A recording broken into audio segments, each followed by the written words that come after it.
Parler, c'est se démasquer. Vous avez 1 heure. N'essaie pas de détourner le sujet de la table. Essayez de mettre le téléphone en silencieux. Il est 9h21, je propose qu'on démarre. Sauf... non, tout le monde, tout le monde est là. Très bien. Eh bien, bonjour à toutes et à tous. Bienvenue pour cette table ronde dont le thème est « Enseigner l'éducation aux médias et l'information à l'université ». Nous avons 3 intervenants que nous allons présenter tout de suite. Pour commencer, on peut dire que les vecteurs d'information et les sources se sont multipliés très rapidement les 2 dernières décennies, et désormais la possibilité de créer du contenu sur le web, la possibilité de soi-même un vecteur médiatique est tangible. Parallèlement et de façon connexe, on a vu apparaître un climat de défiance vis-à-vis des médias, des responsables politiques ou de la communauté scientifique. Cette profusion de données, ce formidable mouvement de création d'espaces d'expression, trouve sa limite dans la propagation de messages à caractère offensant ou de fake news. Dans le même temps, l'EMI a connu un essor. Selon la définition du CLEMI, elle vise à comprendre le système des médias, former leur jugement critique, développer leur goût pour l'actualité et se forger leur identité de citoyen. Elle est désormais bien implantée dans les programmes scolaires du primaire et du secondaire depuis 2006. Sa place dans l'enseignement supérieur est plus floue, moins ancrée. La France, c'est 74 universités, un peu plus d'1 600 000 étudiants, soit 63% d'étudiants dans l'enseignement supérieur qui choisissent l'université. En termes de personnel, ce sont 200 000 personnes au service de la formation et de la recherche, dont 60 000 personnes assurant des fonctions administratives, techniques ou d'encadrement. Au travers des cursus, ce sont des lieux d'acquisition de savoir et de compétences, mais de quelle façon s'inscrivent-ils, ces lieux, dans une démarche d'EMI? Y a-t-il une continuité autour de ces questions entre le secondaire et le supérieur? Pour en parler aujourd'hui, j'accueille Divina Fromegz, qui est professeure à l'Université Sorbonne Nouvelle, présidente de Savoir Devenir et présidente du GapMill Europe. On aura l'occasion de détailler un tout petit peu plus tard. Vous êtes également sociologue des médias, cherchant en éducation aux médias et à l'information. Vous êtes spécialiste des contenus et comportements à risque. Vous êtes également experte auprès de l'UNESCO, de l'Union européenne et du Conseil de l'Europe. Serge Barbet, vous êtes directeur délégué du Centre de liaison et d'enseignement et des médias d'information, donc le CLEMI. Ancien journaliste en presse écrite régionale et magazine. Vous avez été conseiller auprès d'élus de collectivités locales pendant une quinzaine d'années, conseiller ministériel entre 2014 et 2017 auprès du ministre de l'Éducation nationale, de l'enseignement supérieur et de la recherche. Et vous dirigez depuis mai 2017 le CLEMI, qui organise chaque semaine la semaine de la presse et des médias dans l'école. Vous êtes également membre de l'Observatoire pour l'éducation, l'égalité et la cohésion sociale au sein du Conseil supérieur de l'audiovisuel. Conseil supérieur de l'audiovisuel que connaît bien Tom Brown, qui est tout à ma droite. Tom, sans aucune, tout à ma droite physiquement, donc à votre gauche, pardon. Vous avez été bénévole puis responsable du programme Fréquence Fac, association dans le giron de France Bleu Sud.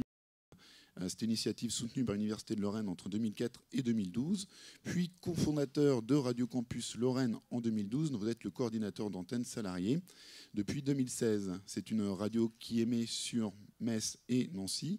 Vous êtes vice-président éducation médias du réseau Radio Campus France depuis cette année. Par ailleurs, vous êtes intervenant en humanité radio à l'École des mines de Nancy depuis 2017. Je propose qu'on commence tout de suite par une première question pour faire déjà un premier état des lieux de l'éducation aux médias.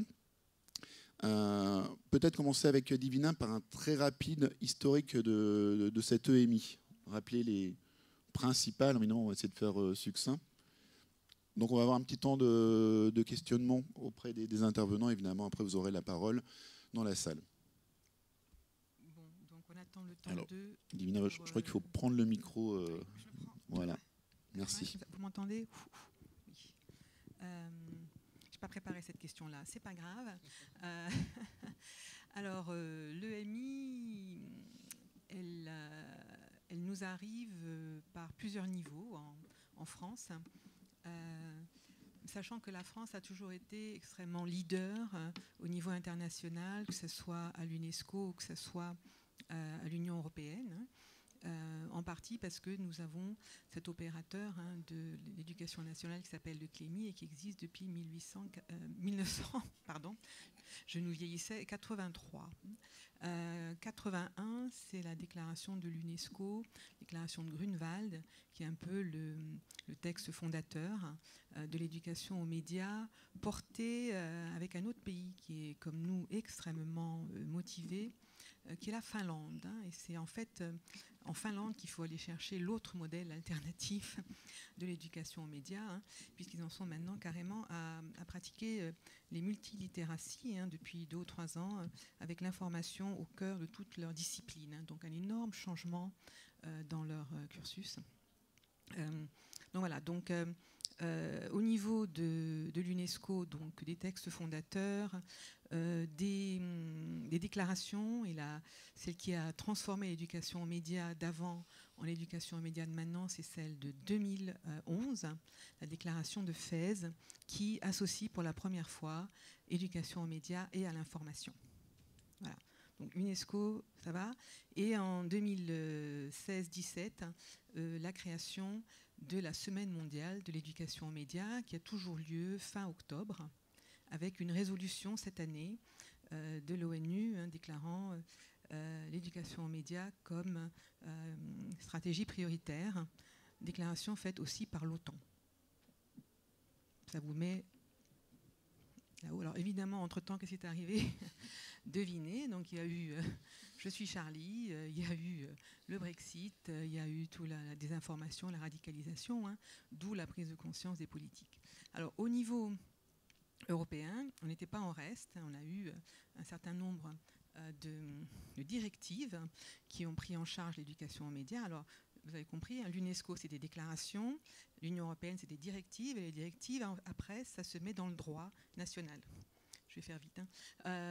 Donc dans les directives importantes, il y a eu une progression. En 2013, première inscription de l'éducation aux médias, vraiment de manière assez obligatoire pour les États membres, ce qui a donné en France son inclusion dans la loi sur l'école à l'ère du numérique. D'accord, 2013. Puis 2018, révision de cette directive des services des médias audiovisuels. Et là, maintenant, c'est une obligation pour les États membres, avec une obligation de résultat, puisque tous les 3 ans, il faut faire un rapport. D'accord, 2018, vous me suivez, 2021. Voilà. Qui fait le rapport? Ha, ha, ha. Bonne question. Dans la salle, il y a des personnes du ministère de la Culture qui sont peut-être capables de le dire. A priori, c'est le CSA, parce que le CSA est l'instance dans la directive qui est obligée, en quelque sorte, de suivre un certain nombre de choses, y compris l'éducation aux médias, mais aussi, dans cette directive de 2018, ce qu'elle dit, je le garde pour vous donner des idées de questions, elle dit que les plateformes doivent encourager et faire de l'éducation aux médias. Article 18J. Bon, l'article 19 donne la définition européenne de l'éducation aux médias. Je vous laisserai aller voir. En gros, c'est extrêmement citoyen comme approche, et ça peut se faire partout. Et alors maintenant, je passe à la France. La France, donc, depuis longtemps, donc, dans l'éducation nationale, avec le CLEMI, donc un opérateur, et ensuite un certain nombre d'opérateurs qui se rajoutent en fait. Le CSA décide d'en faire une de ses missions, c'est une des missions de l'audiovisuel. La CNIL s'empare de la dimension plus donnée, et c'est extrêmement nécessaire. La BPI, le ministère de la Culture s'en empare également, notamment avec le plan bibliothèque. Et là, on est à 2018, 2019, 2020. Donc, à un moment donné, beaucoup d'opérateurs, on est très riche en France, on a cette chance, qui, d'une manière ou d'une autre, font de l'EMI.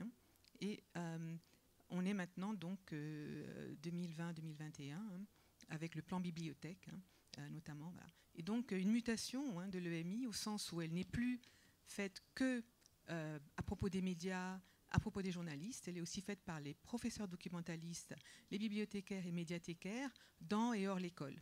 avec tout un nombre d'autres associations de terrain, des collectivités, des médias qui s'en sont emparés, hein, et donc à cette urgence que nous ressentons tous par rapport à la crise démocratique, hein, une mobilisation de beaucoup d'acteurs, mais l'EMI a toujours été multi-acteur. Hein. Donc là, nous, on avait le champ un peu libre. Voilà, je la fais courte. Et maintenant, ça se passe ici. Et avec Jérôme Bouvier, qui a été aussi un des piliers de cela, en aidant à faire une convention entre ministère de la Culture et ministère de l'Éducation, de manière à ce que ces deux ministères qui tous les deux portent les médias, la presse, la culture, hein, et donc l'association à la culture quand même qui est très très importante, hein, qui a été possible, donc parce qu'on a eu des acteurs avec une réelle vision. Alors, merci pour cette présentation exhaustive. Mais en tout cas qui pose bien les questionnements. Donc un mouvement qui est croissant, un mouvement qui est en mutation, qui répond à des urgences. On va parler, faire un petit retour en arrière également avec Serge sur avec le Clémy qui est en charge de l'éducation aux médias dans l'ensemble du système éducatif français.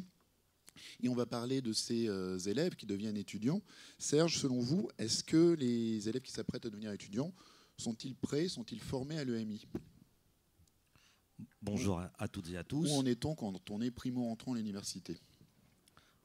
J'espère que les étudiants qui intègrent aujourd'hui l'université, et ils sont, je dirais, à la frontière, sont mieux préparés que leurs aînés et moins bien que ceux qui entreront dans les prochaines années à l'université.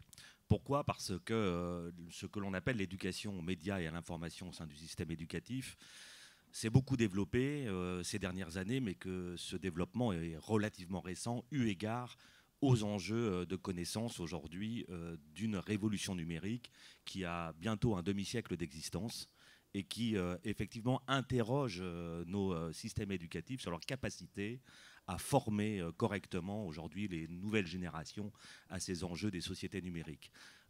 La question de la place du numérique dans l'éducation aux médias et à l'information, pour moi, ne se pose plus, puisque nous sommes dans cette civilisation numérique qui, effectivement, aujourd'hui, intègre cette dimension dans l'ensemble, effectivement, des objectifs de compétences, de connaissances à acquérir. Alors, quand on dit une évolution récente, effectivement, Divina l'a très bien dit, elle a expliqué l'histoire de cette éducation aux médias et à l'information. Je dirais effectivement ensuite qu'il y a une loi de refondation et de programmation générale de l'école de juillet 2013 qui vise à intégrer mieux ces objectifs de compétences et de connaissances dans le socle, hein, c'est-à-dire effectivement dans les objectifs d'apprentissage de l'école. Et je dirais que ces évolutions, ces dernières années, sont non seulement d'ordre législatif, c'est-à-dire comment le législateur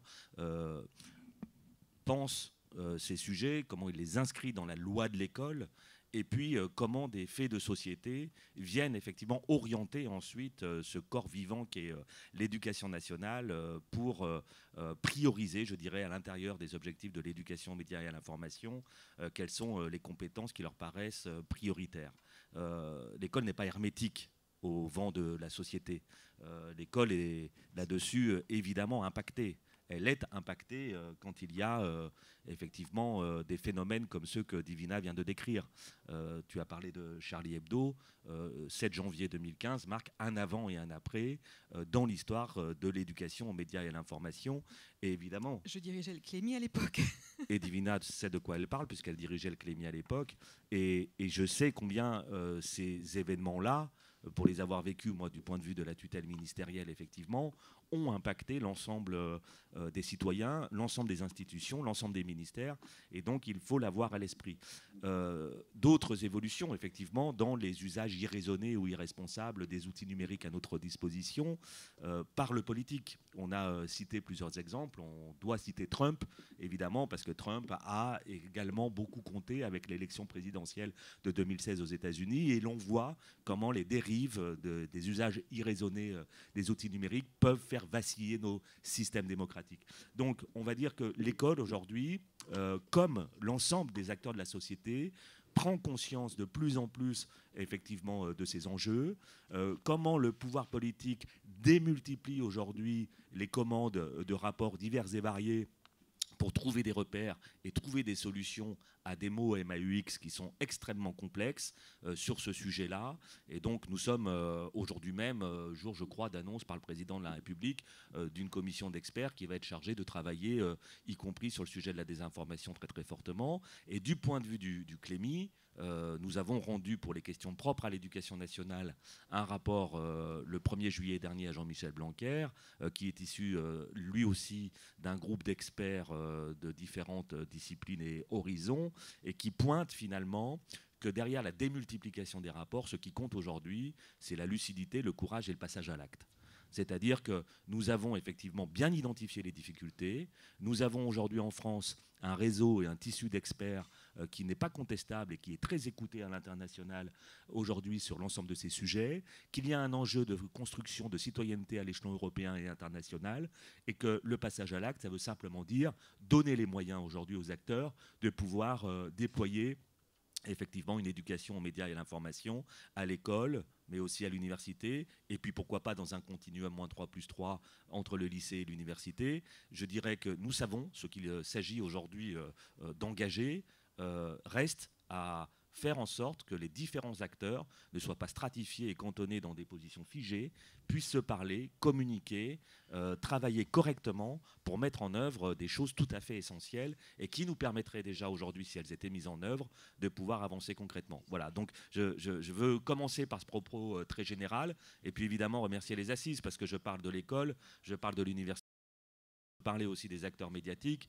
Le centre de liaison de l'enseignement et des médias d'information, c'est évidemment un travail de partenariat extrêmement fort avec l'ensemble des acteurs médiatiques au sens large, auquel j'associe évidemment aussi aujourd'hui les acteurs des plateformes et des réseaux sociaux, puisque là encore, lundi dernier, une réunion s'est tenue rue de Grenelle avec certains acteurs de ces réseaux sociaux et de ces plateformes à la demande du ministère pour trouver des solutions, et cela s'inscrit dans un contexte épiphénoménique ou phénoménique, je ne sais pas comment le déclarer, autour de cette affaire de Génération 2010. Les parents de jeunes enfants nés en 2010, jeunes adolescents, savent de quoi ils retournent. Et donc là aussi, on a affaire à ce genre de phénomène où finalement, on va mettre dans l'éducation aux médias et l'information beaucoup de choses. Alors, la question va s'adresser à tous trois. Donc c'est aussi revenir sur le fondement, le pourquoi de cette éducation aux médias. Est-ce que pour une jeune génération aujourd'hui, évidemment sans se mettre à leur place, mais peut-être en témoignant de vos expériences et de vos expériences auprès des plus jeunes, comment la profusion d'informations, d'images rend-elle plus complexe l'appréhension, la lecture ou la compréhension de l'information ou des informations? Finalement, pourquoi, dans ce cadre, pourquoi fait-on de l'éducation aux médias? Peut-être Tom, oui. Oui. Moi, mon rôle à Radio Campus Lorraine, hein, je fais beaucoup d'éducation aux médias, et au sein de Radio Campus France, on essaye d'homogénéiser nos pratiques. Juste un chiffre par rapport à l'étude de médiamétrie de 2017. On a 57% des jeunes entre 15-34 ans qui s'informent par les réseaux sociaux. Parmi ces 57%, il y en a 34% qui n'utilisent que les réseaux sociaux pour s'informer. À partir de là, en fait, on l'a dit, il y a une profusion de choses qui peuvent être publiées, et il faut que cette jeunesse, elle soit capable de faire le tri entre les bonnes informations, la manière de consommer, et à cette heure-ci, en fait, finalement, le phénomène, il empire. C'est-à-dire qu'on a beau mettre en place beaucoup de choses, à cette heure-ci, la défiance dans les médias traditionnels, le fait que la jeunesse s'informe de plus en plus exclusivement via Instagram, Snapchat, avec le phénomène des influenceurs, avec le phénomène des youtubeurs, donne des difficultés à cette jeunesse à donner de la crédibilité à l'information. Donc il faut absolument lui donner les clés de décodage pour qu'elle puisse stimuler son esprit critique. Et malheureusement, parfois je vais être un peu provocateur. Je représente l'éducation informelle, et donc tout ce qui se fait en dehors de l'école. Et malheureusement, on a parfois besoin d'acteurs aussi en dehors de l'école pour raccrocher ceux qui ont aussi un rejet de l'information, mais aussi un rejet de l'école. Et par là, en fait, des fois, on peut, par l'éducation aux médias, raccrocher les jeunes. Et donc les raccrocher à l'information et éviter qu'ils tombent dans le piège des informations, voire du complotisme. C'est très présent actuellement. Est-ce que vous souhaitez compléter, Nibina, Serge? Je rajoute peut-être quelque chose, puis Serge rajoutera. Oui. Il est sûr que l'éducation aux médias a dû faire une mue par rapport à son paradigme des débuts. Hein. Le fait qu'on ait rajouté et à l'information le montre bien. Et en fait, on est encore un peu en retard en fait, dans l'éducation aux médias et à l'information parce qu'on n'a pas vraiment incorporé la data. Qui vient aussi impacter l'information et qui est aussi une forme d'information quand ça donne de l'algorithme, quand ça donne des connaissances qui arrivent par l'impact de la data sur les médias. Donc là, moi je suis un peu militante de ce que j'appelle les 3 cultures de l'information, celle des médias, parce qu'ils sont toujours très présents dans le numérique, même si ils ne sont pas toujours crus. Tout ce qui relève de la documentation et de la connaissance en musée, archives, bibliothèques, etc., où on a vraiment le cœur de l'information au sens classique, et puis l'information de l'ère numérique qui est propulsée par la data et très bientôt l'IA. Donc il faut qu'on se garde bien ces 3 choses à l'esprit parce que pour les jeunes, ça permet de clarifier un peu les types d'informations dont ils ont besoin. Il y a celles de l'actualité, il y a celles qu'on trouve dans les bibliothèques, au CDI, qui aident à monter la connaissance et à donner confiance, pas seulement dans les médias, mais dans la science. Et Dieu sait qu'avec la désinfodémie, on s'est bien rendu compte que ce n'était pas que l'actu qui était un problème pour eux, mais c'était aussi la connaissance scientifique et la confiance dans la connaissance scientifique. Je ne vous fais pas le schéma sur les vaccins, tout en sachant que en fait, parmi nos jeunes, eux, ils ont plutôt confiance et ils sont très très vaccinés. Ce n'est pas eux qui résistent. Mais bon, dans les enjeux qu'on a à l'école, à l'université, c'est vraiment tout ça qu'il faut qu'on prenne en compte. Plus analyse de données, parce que par exemple le fact-checking actuel, la vérification des sources actuelles, si on ne connaît pas les données, les métadonnées, les systèmes d'inversion, réversion, comparaison, similarité des images, etc., on ne peut pas le faire. Donc il y a vraiment là tout un nouveau pan de compétences qui s'est ouvert, qui fait que pour moi, ces compétences d'éducation aux médias et à l'information doivent être au cœur du curriculum de base. Ça suffit d'en faire un épiphénomène, d'en faire une variable d'ajustement qu'on fait par exemple la semaine d'avant les vacances de la Toussaint. Suivez mon regard, ça finit mal. Donc là, il y a vraiment, de ce point de vue-là, un travail à faire sur les compétences. C'est en train d'être fait, c'est en train d'être fait au niveau européen. Les DIGCOMP, qui sont les compétences numériques qui ont été mises en place par un groupe de chercheurs européens, qui sont maintenant adoptées par beaucoup de pays qui, en France, donnent le PIX. Pour ceux d'entre vous qui ont un petit peu suivi, en ce moment, on est en train de leur incorporer, à leur propre demande, des compétences d'éducation aux médias et à l'information, parce qu'ils se rendent bien compte qu'ils sont très pauvres sur cette partie-là, et notamment ce que l'éducation aux médias et à l'information apporte, c'est-à-dire, je vais faire court, c'est-à-dire les valeurs. Parce que le PIX, si vous regardez, c'est d'une froideur infernal, c'est bon, vous savez consulter Facebook, vous savez répondre à un truc Instagram. Bon, l'éducation aux médias, c'est chaud de ce côté-là. Je sais qu'en ce moment, on est chaud devant pour autre chose, mais pour moi, l'urgence médiatique et l'urgence climatique, c'est la même chose. Mais donc, on est en train de faire avancer ça. La DG EAC, enfin, la DG qui s'occupe de l'éducation et de la culture, vient de créer un groupe de travail pour mettre en place les compétences, l'éducation numérique dans lequel ils ont mis l'éducation aux médias. Voilà, donc ça veut dire qu'il va y avoir des retombées là-dessus. Moi, évidemment, vous me voyez venir, je vais mettre en place des DIGMIL. Je vais mettre des compétences, des 1000 comptes, pardon, des compétences EMI, ça donne 1000 en anglais, des 1000 comptes pour que, enfin, l'éducation aux médias ait son cadre de référence qui dépasse celui, excuse-moi Serge, du CLEMI. Celui du CLEMI, je l'égratigne pour qu'il puisse répondre, bien sûr. Reste pour moi encore trop centré presse classique et médias classiques.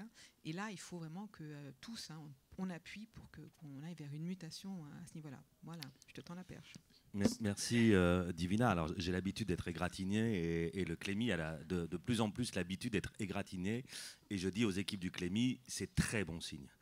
Ça veut dire qu'effectivement les lignes bougent, ça veut dire que le Clémy agit, travaille, que les enseignants effectivement ne sont pas à l'arrêt sur toutes ces problématiques, parce que je veux aussi rappeler que le Clémy, évidemment, c'est une petite institution, nous sommes une vingtaine sur l'équipe du Clémy national, et que derrière c'est un immense réseau de profs.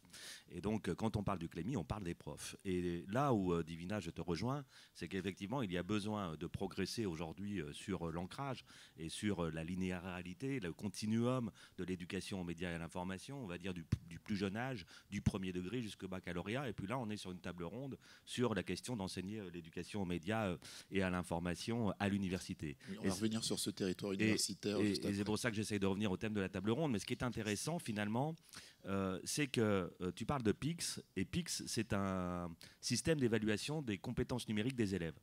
Ma fille qui est au collège m'a dit « Oula, je suis dans PICS, ça dure tant d'heures, c'est froid, effectivement. » Et c'est quelque chose qui, pour les élèves, aujourd'hui, qui manient les outils numériques via les smartphones, etc., et les applications qui en découlent, effectivement, il y a une approche qui peut paraître calquée, figée, et ça interroge de facto la question de la pédagogie.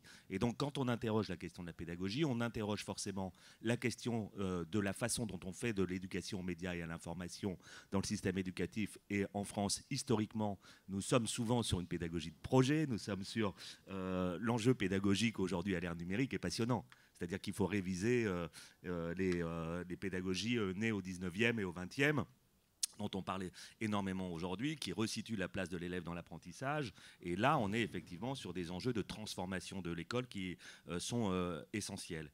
Et ce faisant, pour préparer notre table ronde d'aujourd'hui, j'ai appelé hier un président d'université pour lui dire enseigner l'éducation aux médias et à l'information à l'université, chez toi, comment ça se passe?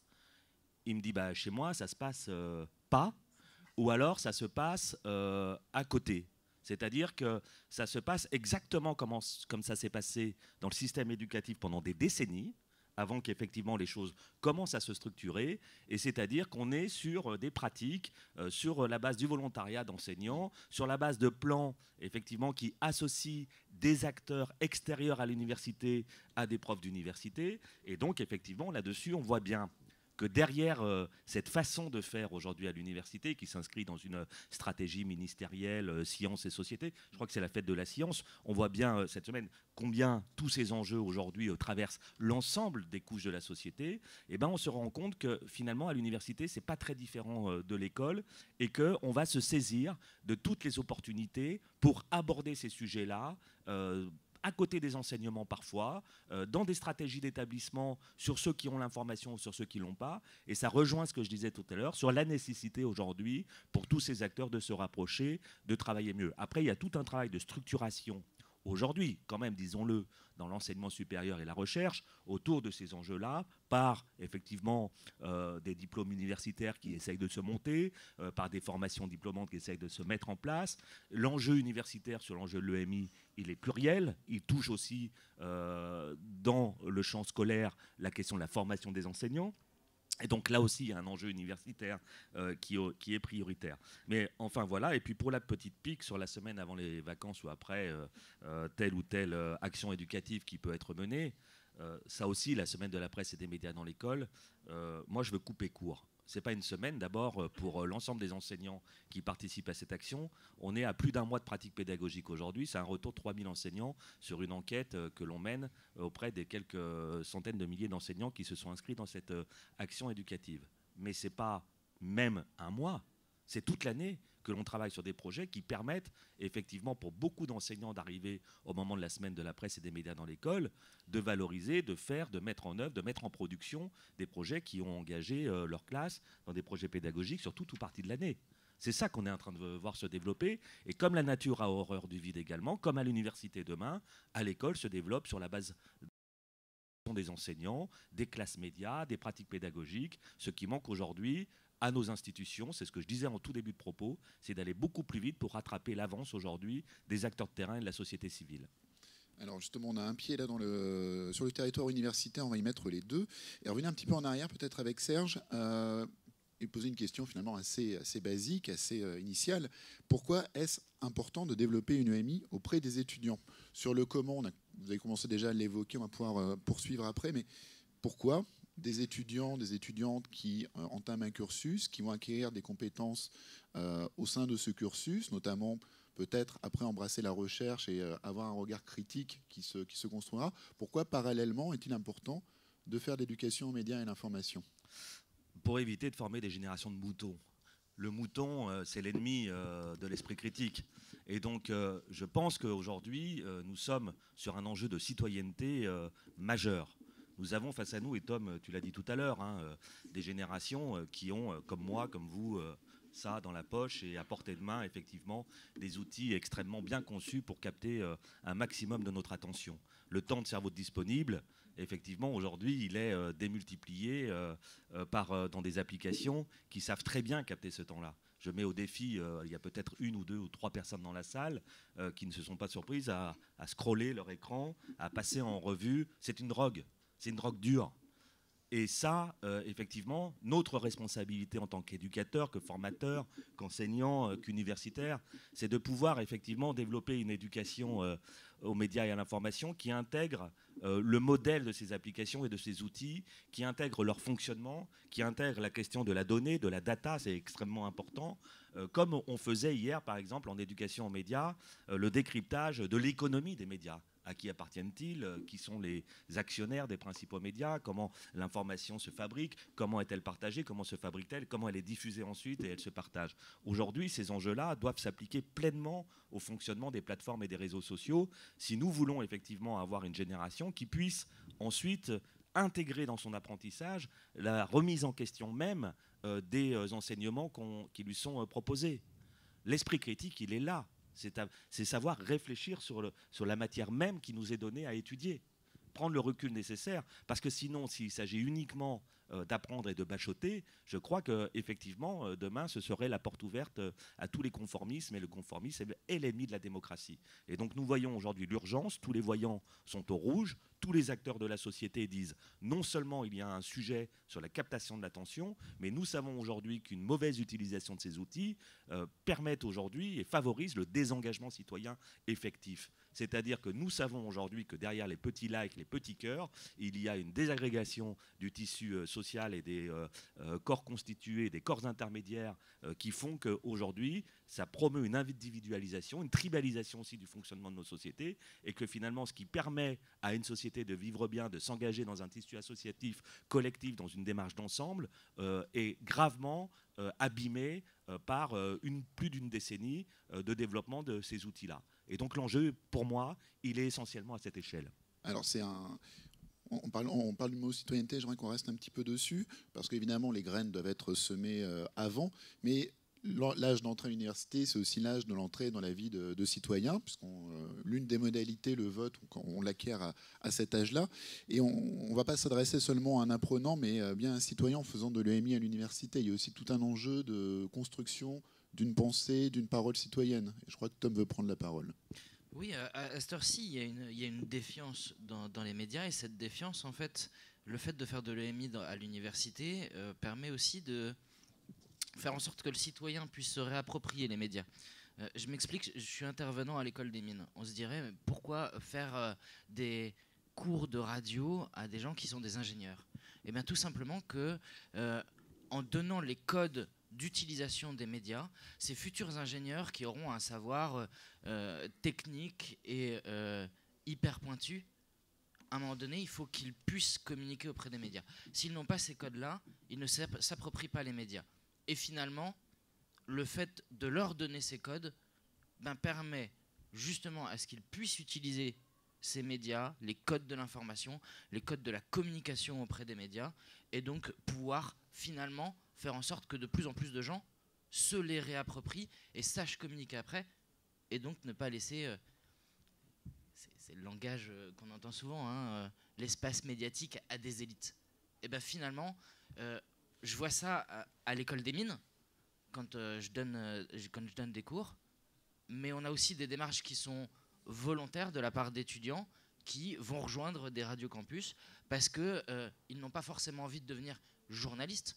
on touche à peu près sur toutes les filières hein, de nos bénévoles qui viennent découvrir les médias, mais parce qu'ils ont envie de remaîtriser l'espace oratoire qui peut être fait auprès de différents publics et auprès surtout des médias, quand ils lancent des initiatives. Serge, on rentre un petit peu plus dans le détail. On a parlé du Clémy déjà qui a été présenté, vous avez pu présenter ce que le Clémy fait avec tout ce qui précède l'enseignement supérieur, mais quels sont vos rapports avec l'enseignement supérieur, les universités notamment? Le rapport, il est aujourd'hui multiple. Il est d'abord dans le travail que l'on peut faire avec différents acteurs de l'enseignement supérieur. Je pense au travail qui est fait par exemple avec les écoles de journalisme, avec l'école supérieure de journalisme de Lille à titre d'exemple, puisque ce n'est pas la seule avec laquelle nous travaillons, mais c'est effectivement de co-construire. La notion de co-construction est extrêmement importante aujourd'hui, des ressources, des parcours pouvant servir à la fois, je dirais, aux scolaires, et puis souvent il y a des choses qui sont conçues pour les étudiants, et je me dis qu'aujourd'hui, vu le degré d'avancement aussi d'un certain nombre d'élèves dans le champ scolaire, ça peut être tout à fait utile également pour cette population-là. On est sur des enjeux donc globaux et donc c'est même multigénérationnel au niveau des ressources qui sont conçues aujourd'hui. Notre rapport, il est ensuite dans la direction scientifique et pédagogique du Clémy, avec un partenariat que nous avons noué il y a quelque temps avec le laboratoire Techné de l'Université de Poitiers. On souhaite faire évoluer aujourd'hui cette relation à l'universitaire au sens global pour ouvrir beaucoup plus largement aujourd'hui la direction scientifique et pédagogique du Clémy, parce que c'est extrêmement important à la fois de pouvoir se nourrir des travaux universitaires sur ces enjeux-là. Il est même tout à fait inconcevable d'imaginer aujourd'hui travailler sur l'éducation aux médias sans prendre en compte l'avancée de la pensée, de la réflexion et des travaux universitaires qui est pléthorique sur ces sujets-là. Et je trouve qu'on a vraiment en France quelque chose de tout à fait intéressant. Je ne voudrais pas parler de mise à jour parce que ce serait peut-être un peu insultant vis-à-vis de tous ceux qui travaillent depuis des années dans le champ des sciences de l'information et de la communication, dans le champ des sciences de l'éducation. Et aujourd'hui, il faut intégrer aussi d'autres disciplines universitaires. C'est extrêmement important. Hein. On parle sur les sciences cognitives, on parle sur les sciences dures, on parle du numérique. Et donc, effectivement, c'est de notre capacité à faire se croiser aujourd'hui tous ces acteurs que le Clémy, finalement, arrive à tirer profit pour structurer son offre de formation, pour structurer ses ressources, pour structurer tout simplement la réponse qu'elle est en train de former en direction des publics enseignants qui sont face aux élèves. Et donc pour nous, la relation, elle est multiple, je dirais, à ce niveau-là. Donc on est vraiment engagé je dirais main dans la main avec les acteurs de l'enseignement supérieur et de la recherche. Et puis nous ne sommes pas seuls, parce qu'on parle beaucoup du Clémy. Je ne voudrais pas avoir une vision auto-centrée de ce sujet-là qui nous appartient à toutes et à tous. Il y a une multiplicité d'acteurs. Oui. Et donc là aussi, ce n'est pas simplement la relation du Clémy avec l'enseignement supérieur. On intègre dans cette relation toutes les parties. Oui, justement. Quels sont les principaux acteurs de l'EMI à l'université? Les universités, d'ailleurs, ce sont des territoires qui sont hétéroclites avec une multiplicité d'intervenants, de structures, des fonctionnements différents selon les villes, selon les universités. Est-ce qu'on peut essayer de faire un inventaire non exhaustif, en tout cas avec les principaux acteurs de cette EMI sur les territoires universitaires? Alors, j'ai essayé de faire l'exercice. Merci. Et donc, comme tout inventaire, il va avoir des trous. Mais en gros, effectivement, hein, c'est un paysage très hétéroclite. Et si on cherche des formations dans lesquelles il y a le mot EMI, alors là, on ramène peu de choses dans la NAS, mais plus qu'avant. Ça tient en partie au projet pédagogique qu'est l'EMI, qui fait qu'il n'est pas perçu à l'université comme un sujet. Et que pour le moment, ça n'est pas une discipline, c'est même pas pour l'éducation nationale, hein, comme vous le savez, un enseignement, contrairement à l'éducation civique. Donc, on reste une éducation A, hein, c'est-à-dire un truc transversal qu'on goupille à droite, à gauche, dans des cours, dans des formations. Et traditionnellement, à l'université, il a été fait dans les ESP, INSPE, hein, au niveau des disciplines. C'est-à-dire qu'on mettait de la formation à l'EMI entre 6 et 12 heures en moyenne, hein, dans les cours, les enseignements d'espagnol, beaucoup de langues. qui ont vocation à beaucoup utiliser les médias, etc. Donc ça, c'est l'historique un petit peu, avec des hauts et des bas, des décisions rectorales au niveau de l'EMI. Et donc, sur notre rang de rectorat, vous voyez ce que ça peut donner. Dans des endroits, on était riche, dans des endroits, on était pauvre. Et c'est peut-être la caractéristique actuelle de cette fragmentation, même si ça s'améliore. Donc, ensuite, il y a l'hésitation sémantique, toujours et encore, entre éducation et médias et éducation aux médias à l'information, qui fait que, là aussi, on ne retrouve pas toujours toutes nos billes dans les formations. Mais quand on regarde donc juste strictement éducation aux médias à l'information, ce qu'on voit, c'est deux formats principaux. Le format donc MEF, le format donc de formation des enseignants dans les universités, avec en particulier les parcours de documentation, les profs doc, si vous voulez, qui ont un CAPES à eux depuis 1989, j'ai l'impression, mais qui depuis 2013 vraiment ont inscrit l'éducation aux médias comme leur mission première dans leur formation. Donc les endroits, c'est les MEF, et ça c'est des diplômes nationaux de formation initiale. Et continue pour certains, mais surtout initiale, c'est-à-dire qu'on forme des enseignants. Voilà. Et on vise les profs doc parce qu'ils vont retomber dans le secondaire en CDI. Et c'est eux qui vont mettre en place, par exemple, la semaine de la presse, etc., mais d'autres initiatives, des projets, etc. Voilà. Alors, moi, j'en ai repéré que deux de formation MEF qui font de l'EMI. Une qui est Unistra à Strasbourg et qui fait de la didactique de l'EMI dans le parcours enseigner la documentation. Voilà. Et l'autre, c'est celui de Toulouse 2, qui lui est en infocom, qui est plus orienté média que doc, et qui donc, voilà. Tous forment à l'esprit critique, à utiliser les outils de l'EMI, et tous forment à mettre en place des dispositifs pédagogiques complets et à accompagner des établissements. Donc on est bien dans une logique projet, effectivement. Ça ne trahit pas, si vous voulez, le cœur de l'EMI. Voilà. Donc ça, c'est au niveau des grandes universités ce qui existe. S'ébauche à Lille, l'ESJ de Lille, mais ça, c'est une école privée, l'ESJ de Lille, le programme qui s'appelle ESJ Junior. Et là, fondamentalement, c'est les journalistes. Donc vous me voyez me balader là, journalistes, bibliothécaires, etc. Tout ça séparé, il n'y en a pas un qui fait tout à la fois. C'est pas grave, on avance.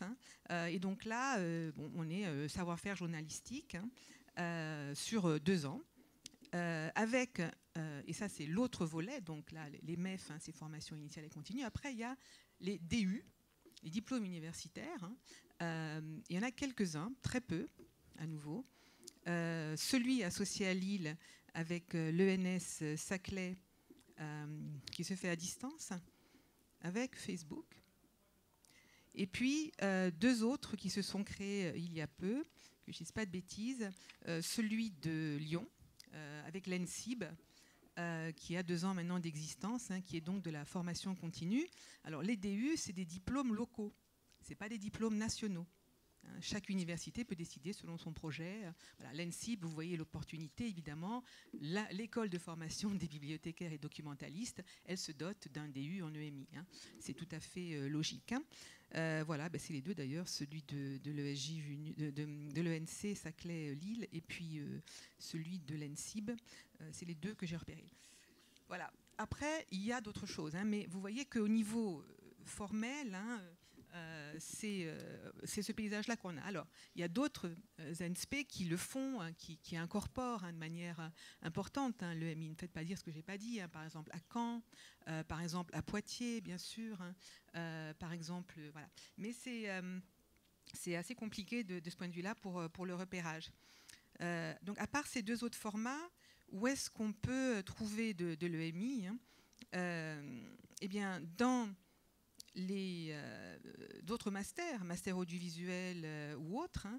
Par exemple, à la Sorbonne Nouvelle, le master que j'avais créé moi, d'éducation aux médias et à l'information, qui était historiquement le premier, il a commencé en 2010, s'est transformé maintenant en master communication numérique, analyse de données.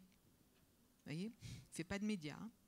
Mais on voit bien arriver la partie données, hein, et c'est intéressant à mettre dans le paysage.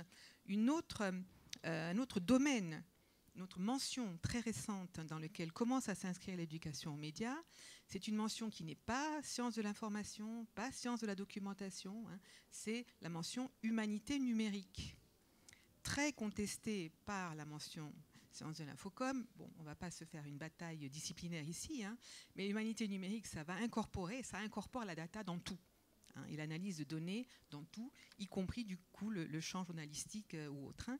Donc, on retrouve cela comme cela, et ça, c'est l'horizon, à mon avis, hein, de trucs. L'autre endroit où on peut trouver de l'EMI, si on cherche, voilà, c'est dans les endroits où on fait, par exemple, du fact-checking. Et là, on retombe sur les écoles de journalisme. Sur les 14 écoles de journalisme officielles qu'on a en France, en fait, il n'y en a que 2 ou 3 qui ont, de manière avérée, du fact-checking, dans lequel donc, il y a de la vérification de sources, d'informations, peut-être un peu de données. Hein. Tours, quand même, je la cite parce qu'on est ici, bravo à eux. Hein. Et puis, Paris-Dauphine, et maintenant un peu Sciences Po, Paris. D'autant que Sciences Po Paris, il faut quand même aussi qu'on voit comment se mettent en place certaines infrastructures, hein, a obtenu le hub français de l'Observatoire européen des médias numériques, qui s'appelle EDMO, hein, qui a été créé il y a 2 ans. Maintenant, il y a 10 hubs nationaux et régionaux qui ont été choisis. Hein. Le hub français, Scoop que vous avez peut-être déjà, donc c'est dirigé par Sciences Po avec l'AFP, qui a quand même un énorme département, hein, AFP Factuel, de vérification d'infos, et le CLEMI, hein, parce qu'on a décidé de mettre de l'éducation aux médias là-dedans. Mais, hein, et c'est peut-être ça le risque pour l'EMI à venir, hein, c'est qu'il y a une telle emphase sur la désinformation que moi, depuis par exemple 2 ans ou 3 ans, je fais pas de l'EMI, hein, je considère que je fais de la désinformation, de la préparation à la désinformation. Parce que rappeler tous les éléments de l'éducation aux médias qui sont positifs et pas seulement sur le risque, hein, c'est problématique de nos jours quand tout le monde est préoccupé de désinformation. Alors bien sûr, on répond à l'urgence, hein, mais quand même, c'est un peu énervant.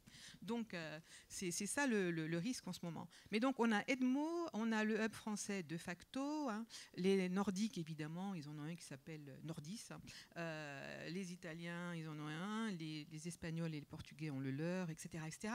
Une dizaine, hein, à suivre parce qu'ils vont réinjecter de l'argent là-dedans, etc. Et je finirai par mentionner le ministère de la Culture, hein, qui a aussi décidé de faire la formation continue. Ils ont monté un très gros programme, le programme Émile, sur la formation de leurs décideurs, de tous les personnels des bibliothèques, archives, etc., etc. Le plan bibliothèque, bien sûr. Hein. Les rencontres du numérique, avec Jean-Christophe Théobald dans la salle, qui pourra en attester, donc, qui aussi, hein, font de la formation de tous les acteurs, y compris acteurs associatifs. Hein. Et c'est peut-être au ministère de la Culture qui a le plus d'argent injecté dans l'éducation aux médias et l'information. Il n'est pas content quand je dis ça, mais c'est bien. Voilà. Hein, mais il y a quand même de vrais programmes, des appels à projets, etc. Parce que alors, le parent pauvre, hein, après vous en faites vraiment à grands traits, hein, cette description, c'est la recherche, en fait. Parce que tous les chercheurs dont on parle, ils sont ailleurs. Tous les chercheurs que je connais, ils sont en infocom, etc., etc. Et ils me disent toujours « Ah, mais nous, on fait de l'EMI », mais ils n'en font pas. Ils disent voilà ce qui se passe dans les usages, voilà ce qui se passe, etc. Mais les retombées EMI et la recherche sur les retombées EMI, notamment l'évaluation en EMI, la preuve de l'efficacité de l'EMI, là, on est débutant, grand débutant. Et on va voir arriver les modèles de recherche à l'américaine, qui eux aussi sont en train de se lancer sur l'EMI, hein, etc., avec leurs approches massives, quantitatives, etc., etc., pour faire la preuve de l'efficacité et donc allouer les ressources financières qui vont avec l'efficacité. Hein, parce que dès qu'on a une approche par compétence, on est sur l'efficacité, la preuve et la reddition de comptes sur les budgets. Hein, et bien ça, là, par contre, en France, il y a une petite alerte à faire. Hein. Je m'arrêterai là. Alors, la bonne nouvelle, c'est que je ne vois pas l'heure passer. La mauvaise nouvelle, c'est que le temps nous est compté. Donc, j'aurai encore quelques questions avant de faire un premier tour dans la salle. Voilà.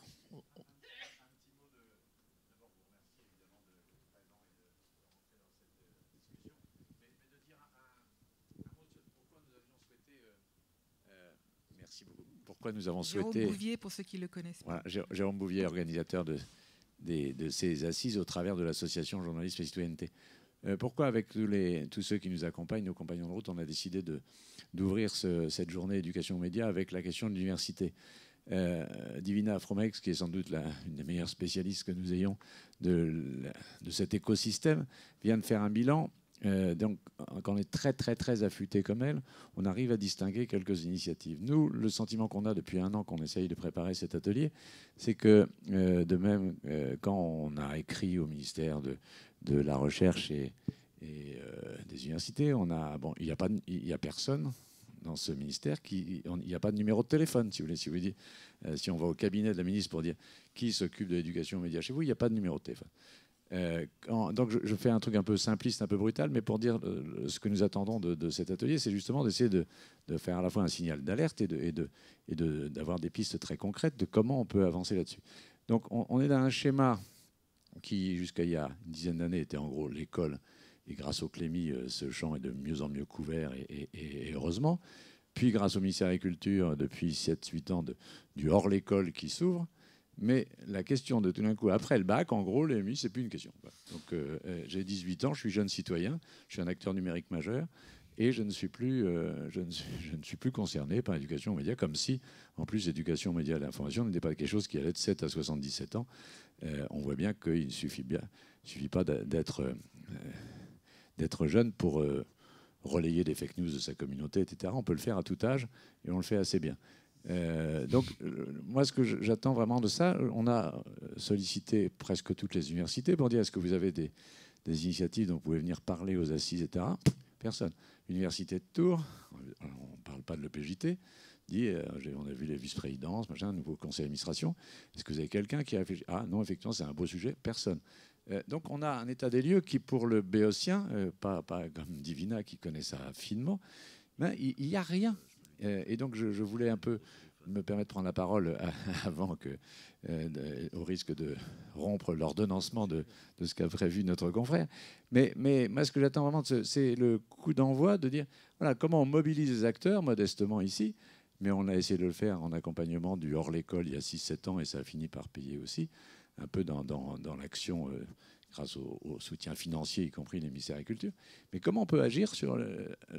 J'ai fini par avoir obtenu une réponse de la ministre via son cabinet pour dire, écoutez, effectivement, tout ça, mais vous savez qu'il y a une grande autonomie des universités, donc c'est à elle, en gros, on n'est pas concerné.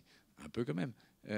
Donc comment on fait pour débloquer ce verrou? Moi, je le ressens comme un verrou de l'université. Comment on fait pour franchir ce verrou? Comment on fait pour, en dehors des écoles de journalisme, qui y trouvent parfois intérêt financier, comment on fait pour avancer sur ce chemin-là? Voilà, je voudrais que si sur la demi-heure, les 3/4 d'heure qui nous restent, on pouvait être assez concret sur moins les vertus de l'EMI que comment on peut la faire entrer à l'université, par quel biais, sous quelle forme, entre recherche et services mis à disposition des étudiants qui le souhaitent, ce que font les radios comme Radio Campus. J'aimerais bien qu'on soit très, très, très précis et concret. Comment on peut faire bouger ce qui me semble pour l'instant être une ligne, pas utiliser la mauvaise image du plafond de verre, mais il y a quelque chose que cet ordre-là, quelque chose qui ne bouge pas, quoi. Après le bac, c'est fini. Voilà. Excusez-moi. Merci beaucoup. Je crois que Serge voulait compléter je voulais répondre à Jérôme. Voilà, et c'est ça. Et puis je relance d'une question pour Tom également, parce que les radios campus sont des médias bien connus des communautés universitaires, bien connus du monde de l'enseignement supérieur. Quelles sont vos interventions sur ces lieux de campus, et quelles sont également, voilà, ce sera les questions qui viendront après, comme ça. Je me prépare, c'est ça. Te préparer. Et quelles sont également les structures qui soutiennent les radios? Alors, pour réagir d'abord à ce qu'a dit Divina tout à l'heure, c'est très juste, et merci d'avoir évoqué effectivement le programme européen EDMO avec la constitution des hubs nationaux, et on a fait effectivement le pari de s'associer avec l'AFP et avec le Media Lab de Sciences Po Paris pour effectivement développer, on va dire, les solutions en direction des enseignants en termes de formation, de contenu, etc., sur le sujet de la lutte contre la désinformation. Et tu as raison de dire que sur ce sujet-là de l'éducation aux médias et à l'information, nous avons été confrontés au risque de s'enfermer uniquement dans le sujet de la lutte contre la désinformation ces dernières années. Et c'est un risque que nous avons évidemment évité au niveau du CLEMI en développant des partenariats et en menant nos actions sur tous les périmètres et sur tous les champs de réflexion de l'éducation aux médias et à l'information, y compris notamment, je le cite toujours en exemple, sur les sujets croisés entre éducation, médias, information, éducation au développement durable et ce type d'approches qui sont extrêmement prégnantes sur ces thématiques extrêmement prégnantes au sein de notre jeunesse.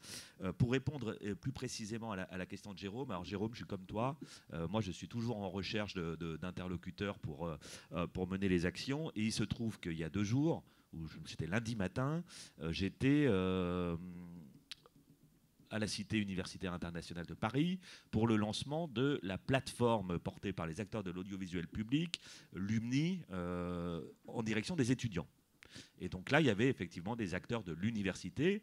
J'ai évoqué notre table ronde de ce matin en disant, bah, justement, nous, on va parler de ce sujet-là. Et m'est venu un responsable de la direction. Alors, je te donnerai toutes ses coordonnées pour me dire, bah, moi, c'est mon sujet. Et est-ce que vous êtes informé de ce que la ministre Frédérique Vidal a lancé en 2021 sur la stratégie ministérielle en faveur d'une science avec et pour la société?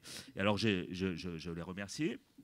Je lui ai demandé de m'envoyer tous les documents susceptibles de m'informer sur cette stratégie lancée cette année. Et c'était fort intéressant. Parce que j'ai eu un propos tout à l'heure sur la façon dont il est indispensable aujourd'hui que l'ensemble des acteurs puissent parler, s'identifier pour mener des actions ensemble. Et donc j'ai pris connaissance de cette stratégie Science avec et pour la société que le ministère de l'Enseignement supérieur, de la Recherche et de l'Innovation lance avec 4 axes. Alors je vais les passer très très vite parce qu'ils donnent en fait des réponses aux questionnements que tu as formulés pour la sélection des établissements universitaires qui demain voudraient être labellisés et s'engager dans cette démarche avec des financements à la clé, à savoir que les établissements s'engagent déjà structurellement. Je disais avoir contacté un président d'université hier, et il m'a dit, je vais être cash, hein, il me dit, il y a du pognon, mais il n'y a pas beaucoup, pour l'instant, de visibilité et d'action concrète dans nos établissements. Question de culture. Donc déjà que l'État s'organise, donne des moyens pour inciter des établissements, bah, il est utile de le savoir. Et ça veut dire que les établissements s'engagent, ça veut dire qu'ils désignent par exemple un vice-président dans leur staff qui soit spécifiquement dédié à développer ce type d'action, de partenariat avec des professionnels du territoire, de tout type. C'est-à-dire comme on a l'habitude de le faire autour maintenant du scolaire, être en capacité d'associer des expertises et des compétences entre des acteurs de différents horizons pour aborder ces sujets-là, et donc forcément les acteurs professionnels de l'information et des médias. Qu'il y ait une diversité d'actions, notamment avec les scolaires, avec des participations à des manifestations nationales, je disais fête de la science, bon exemple de ce que l'on peut imaginer. Et là-dessus, moi, je pense à la semaine de la presse et des médias dans l'école, évidemment qu'on va l'ouvrir.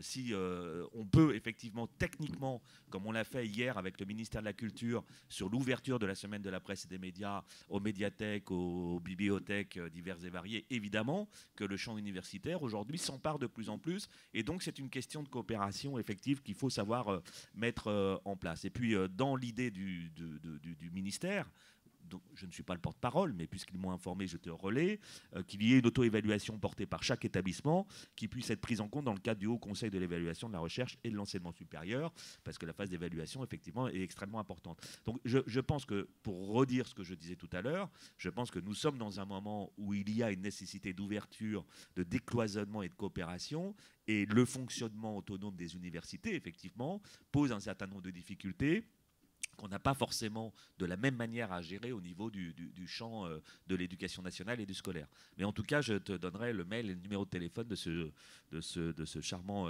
jeune homme qui m'a donné toutes ces informations et la marche à suivre. Encore une fois, il n'y a pas EMI dans son truc. Hein. Bon. Si. Alors là, je n'ai pas détaillé. Hein. J'ai pas détaillé, mais dans la note, évidemment, il y a la question de l'éducation aux médias et à l'information. Sauf qu'il y en a, oui, je le dis, mais il y en a plusieurs pages, donc je vous passe. Mais en tout cas, il y a une porte d'entrée, il y a une volonté, et là où il y a une volonté, il y a un chemin, et derrière, à nous de l'emprunter. Ah, c'est pas parce qu'il y a volonté et chemin que derrière le chemin est emprunté, puisque je représente 27 radios qui sont implantés curieusement sur des campus universitaires. Et les liens avec les universités sont parfois très hétérogènes.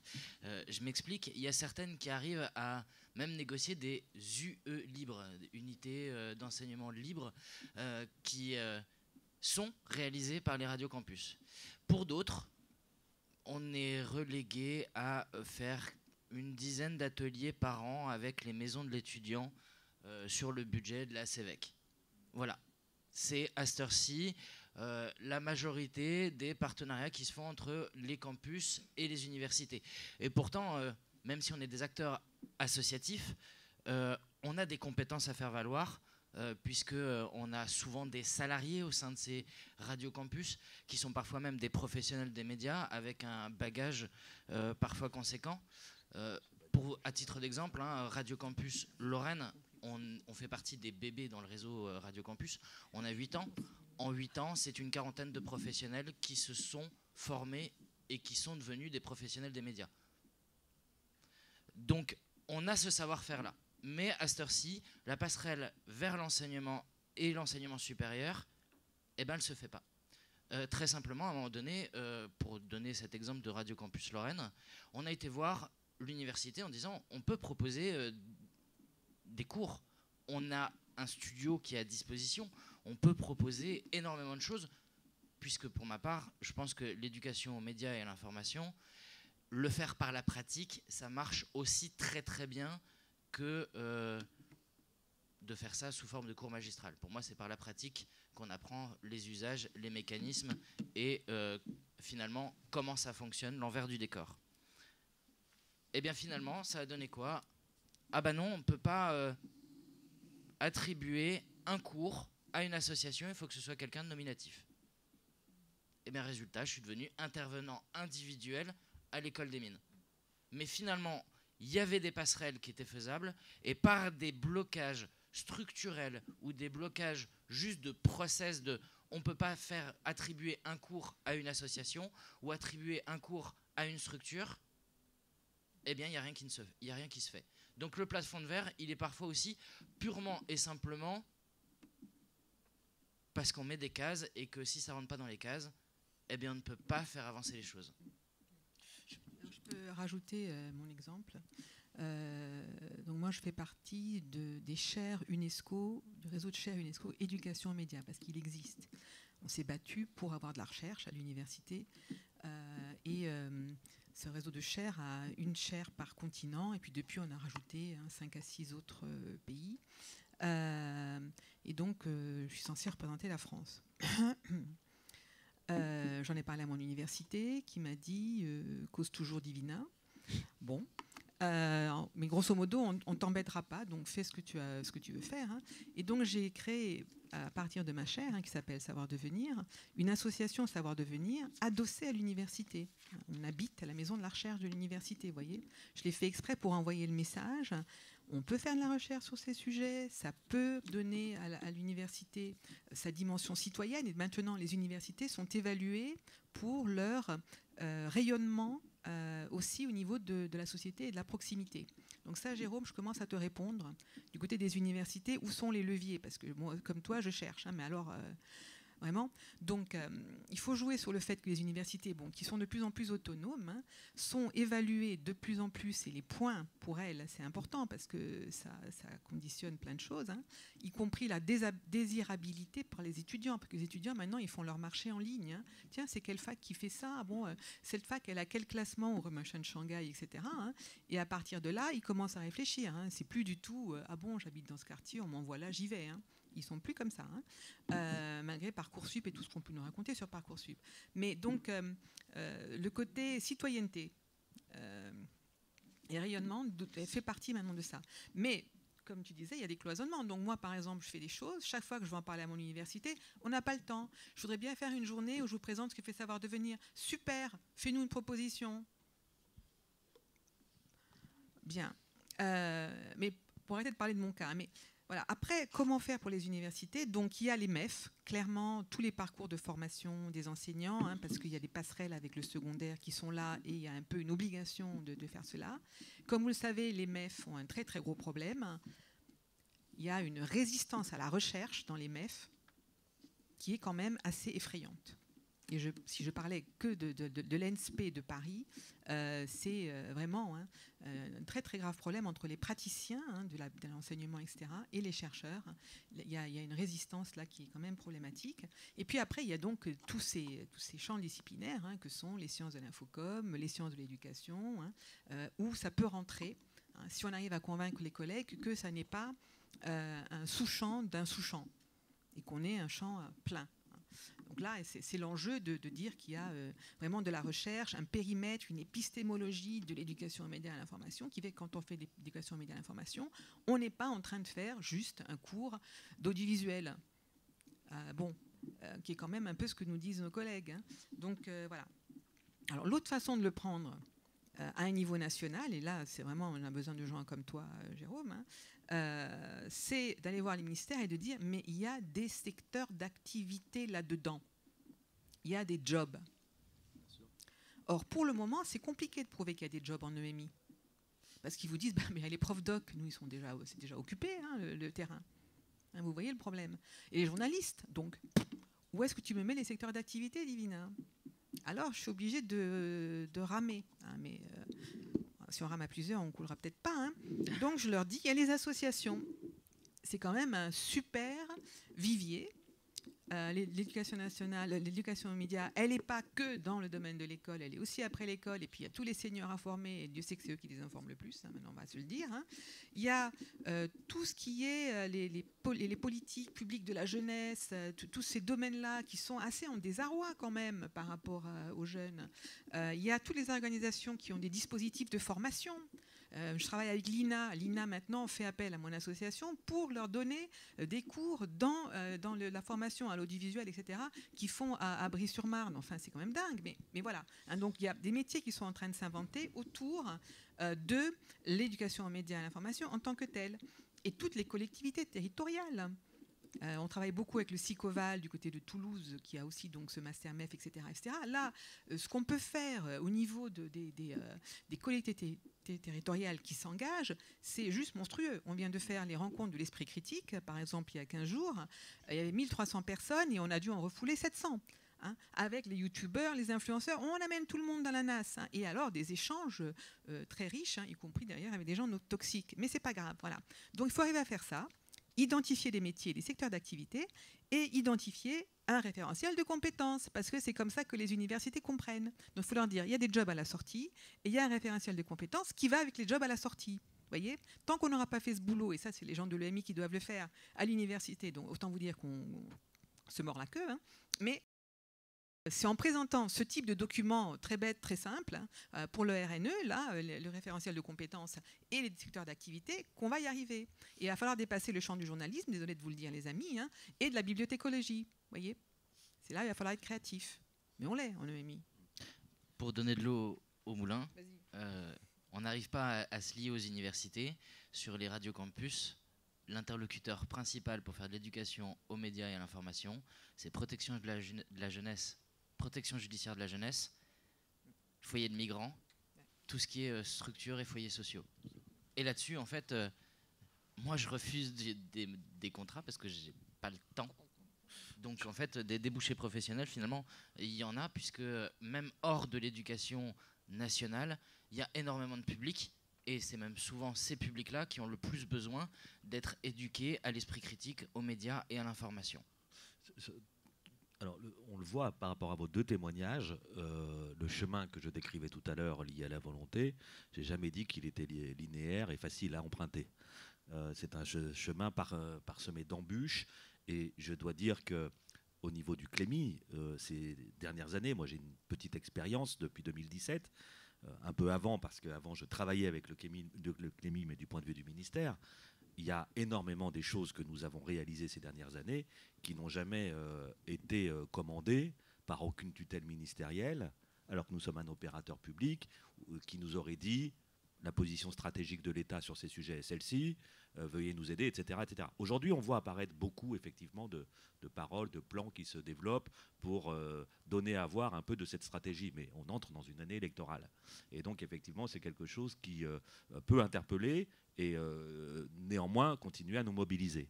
Mais je crois que là, on a quelque chose d'important. Et puis par rapport à ce que vous venez de dire sur les enjeux en termes de compétences et puis de préparation de l'avenir, récemment, je parlais avec une étudiante qui avait un double cursus Oxford, Sciences Po Paris. Et elle m'a dit, mais c'est le jour et la nuit.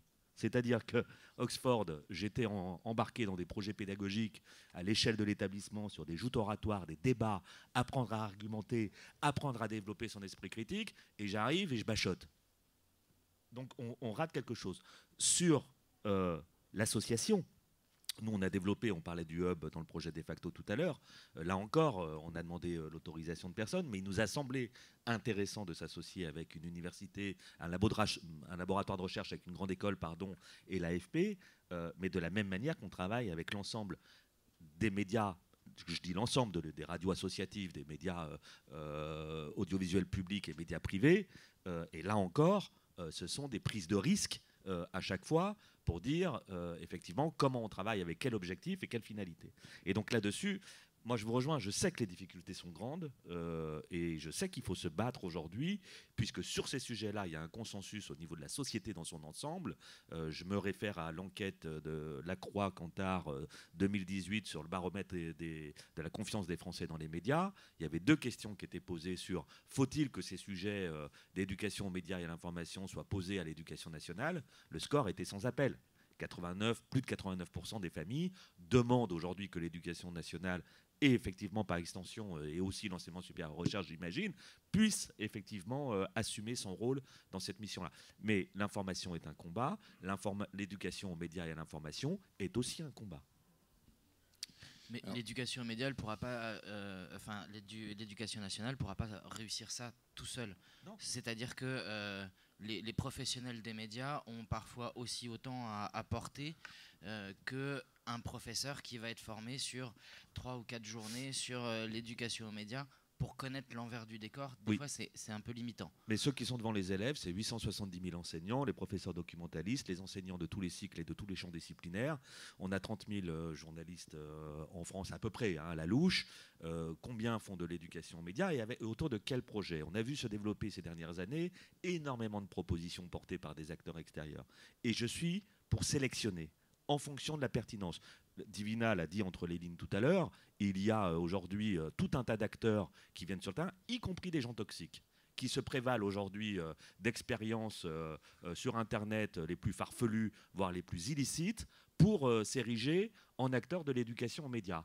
C'est hyper inquiétant. Donc j'en appelle vraiment sur ce terrain-là à la responsabilité collective, et y compris à la responsabilité des journalistes, des professionnels de l'information et des médias, pour ne pas mettre en difficulté les acteurs de terrain que sont les enseignants, parce que ce qui passe à la télé ou dans les médias derrière se répercute effectivement dans la pensée que peuvent avoir des élèves. Je le dis aussi, parce que c'est d'actualité, par rapport à la libération d'une parole raciste dans les médias, dans certains médias, imaginez l'impact que cela a sur les jeunes générations. On a eu dans la semaine de la presse et des médias un certain nombre d'élèves supposés ou originaires des pays du Maghreb, de jeunes élèves français se levant dans des amphithéâtres à la maison de la radio de 12 ans, 13 ans pour nous dire leurs sentiments par rapport à ce phénomène. Il y a de quoi mettre en colère. Donc je pense que cette responsabilité collective qui nous incombe, elle est primordiale. C'est-à-dire que si nous voulons préparer une société démocratique avec des valeurs qui se transmettent, je pense que là, effectivement, il faut savoir sélectionner les propositions pertinentes et ce qui ressort de démarches qui n'ont rien à voir avec l'éducation aux médias et à l'information, parce qu'elles sont des démarches purement commerciales ou idéologiques. Et là, je mets en garde parce que j'ai plusieurs voyants actuellement qui me disent ça déconne par endroits. Donc ça, je pense que c'est extrêmement important de le rappeler. Et puis pour terminer, ministère de la Culture, très bon travail, effectivement avec les appels à projets EMI chaque année depuis 4 ans maintenant, qui fonctionnent extrêmement bien, c'est important. Mais là aussi, rétablissons quelque chose. L'éducation nationale, c'est aussi un acteur très important et essentiel sur ce sujet de l'éducation aux médias. On ne parle pas des mêmes données, on ne parle pas des mêmes financement et des mêmes sources et circuits de financement. Pour les associations, c'est 80 millions d'euros qui dépendent du ministère via la Direction générale de l'enseignement scolaire aux associations, dont à peu près 14 millions qui sont dévolus uniquement sur le champ de la citoyenneté. Il nous reste une petite dizaine de minutes. On va faire un tour de la salle. Donc on va prendre les interventions dans l'ordre des mains levées. Merci, bonjour à tous. J'espère que vous allez rester pour la table ronde suivante qui va répondre en partie à ce qui a été évoqué par Serge et Divina et le représentant des radios. Bien sûr que moi, je représente la presse écrite et les actions d'éducation média dans la presse écrite. Et bien sûr qu'il ne faut pas schématiser, mais que le travail justement qui est évoqué par Serge sur le besoin de centraliser, d'organiser les choses, il est en route aussi du côté des professionnels. Merci. Oui, et c'est pas parce qu'on est journaliste qu'on est bon en EMI. Hein. Moi, je suis pour qu'on forme les journalistes à l'EMI, clairement. Et ceux qui vont dans les classes, souvent, font une demande en disant « on n'est pas pédagogue, pour l'amour du ciel, formez-nous hein. ». Il y a des gros projets européens et des associations comme Lie Detectors à l'étranger hein, qui font ce travail-là. Hein. On ne le fait pas assez en France, me semble-t-il, hein, mais même si, bien sûr, on a de très bons pédagogues et le CLEMI y contribue. Bonjour, moi je suis journaliste pigiste, je fais de l'EMI depuis pas mal de temps, je me suis formée un petit peu sur le terrain comme beaucoup d'entre nous je pense, et en fait j'aurais voulu avoir votre sentiment sur la certification qui est en train de se développer. Pour nous pigistes, c'est pas une très bonne nouvelle parce que c'est des formations qui sont souvent très chères, Moi là je vois des formations qui sont proposées à 4 000 €. Nous, en tant que pigistes, on n'a pas forcément accès au dispositif de financement de formation. Et après, c'est vrai que c'est un champ dans lequel on n'est malheureusement pas très bien payé. En tout cas, nous, c'est des choses qu'on doit avoir en tête en tant que pigiste. Donc, c'est après des heures qui sont payées, par exemple, à 50 € brut ou des tarifs qui sont voilà, vraiment pas très intéressants. Et je ne comprends pas très bien, en fait, l'articulation entre des formations diplômantes qui sont proposées à 4 000 € et après ces tarifs-là qui sont proposés sur le marché. Et je pense que les établissements scolaires ou les académies n'ont pas vraiment le choix de proposer plus que ça. Donc j'aurais voulu savoir votre sentiment là-dessus et si ce n'était pas en fait finalement sous prétexte de certification ou de certification de compétences, ce n'était pas une manière d'exclure certains professionnels et puis d'accaparer un peu ce champ-là par voilà, des logiques qui sont un peu plus marchandes. Merci. Alors moi je vais commencer de façon un peu empirique. Moi j'ai commencé comme correspondant local de presse et puis donc avant de devenir journaliste et puis après de passer. Donc je mesure les questions de statut, de moyens que vous posez dans votre question. Il y a et vous demandez un sentiment, vous ne demandez pas une réponse, donc mon sentiment, ça sera plus facile à vous donner qu'une réponse concrète. Effectivement, déjà, moi, quand j'étais localier, après je suis devenu journaliste, mon rêve à l'époque, c'était d'aller au centre de formation des journalistes à Paris pour pouvoir me former. Et c'était à l'époque les premiers blogs, les premiers outils qu'on avait à disposition. Et donc, il y avait des formations qui étaient proposées par le CFPJ pour apprendre à écrire, à créer son blog. D'accord ? Et c'était hyper cher. Et ça m'a fait penser à ça me rappelle ce souvenir de dire mais comment je vais faire pour pouvoir me payer en étant avec mon statut qui n'était même pas un statut avant 1995, je vous parle de trucs très très très vieux, mais effectivement c'était une problématique. La problématique aujourd'hui c'est qu'on a des écoles supérieures, des acteurs divers et variés qui vont aller chercher des financements pour effectivement proposer ensuite des formations à des tarifs comme ceux que vous avez décrits. Ce que vous avez décrit est tout à fait juste. Ça pose la question de l'accès à ces formations et parfois même de la source du bailleur financier. Tu as évoqué tout à l'heure Facebook. Je veux dire, ce n'est pas Facebook qui divulgue la formation pour notamment des publics journalistes avec le SJ et le NS, mais c'est le financeur. Donc ça, c'est quelque chose d'important. Et puis, effectivement, derrière, qu'est-ce que j'en fais ? C'est-à-dire, si jamais j'ai les moyens et je me saigne pour accéder à ces formations où je trouve que mon employeur a la possibilité d'accéder à cette formation et de me la payer, ce qui est aussi, là aussi, on a des évolutions très fortes, où on voit que pour même les employeurs, c'est de plus en plus compliqué, hein, c'est de dire, en gros, je vais me retrouver sur un marché. et cette notion de marché de l'éducation aux médias et l'information, du point de vue des enjeux éducatifs, évidemment qu'elle est problématique, parce que comment résoudre ce paradoxe où on a besoin de s'attacher l'expertise et les compétences de professionnels de l'information et des médias, et comment ceux-ci peuvent être rémunérés alors que la question de la rémunération, elle n'est pas taboue. Mais sauf qu'elle est hyper problématique dans un système éducatif qui, pendant des décennies, s'est basé sur le volontariat désintéressé de tout un tas d'acteurs. Sauf que, comme on passe à l'échelle, aujourd'hui, ces acteurs viennent et disent « mais j'en suis à ma 10e intervention dans 10 établissements. Si je vais dans l'Académie de Versailles, ça peut être 3 km comme ça peut être 50 km. » Sauf que derrière, c'est tout à mes frais. Donc là-dessus, il y a un travail que moi j'ai posé dans le rapport qu'on a remis à Jean-Michel Blanquer le 1er juillet dernier, avec un groupe de réflexion qu'on va monter d'ici, j'espère, le mois prochain, au sein du Conseil d'orientation du CLEMIC, qui réunit des acteurs médiatiques, des acteurs de l'enseignement, des acteurs publics et privés, pour trouver des solutions. Mais ça ne répondra pas à votre questionnement direct, c'est-à-dire combien ça coûte et combien ça paye. Parce que combien ça paye, oui, aujourd'hui, des gens qui sont des vautours sur ce sujet-là. Quand je dénonçais, parce que j'aime bien là-dessus pousser un coup de gueule tout à l'heure, ce que j'ai dénoncé, c'est-à-dire des dérives, abus mercantiles et commerciales, c'est très très concret. Des agences de communication basées en Suisse qui vont développer des parcours via YouTube ou des contenus et qui vont dire je me pose en éducation, médias et à l'information, mais en fait ces démarches elles sont purement commerciales, enfin elles sont commerciales. Donc voilà, donc il y a une sélection, il y a un tri, et puis après il y a des problèmes comme ceux que vous posez qui ne sont pas surmontés aujourd'hui.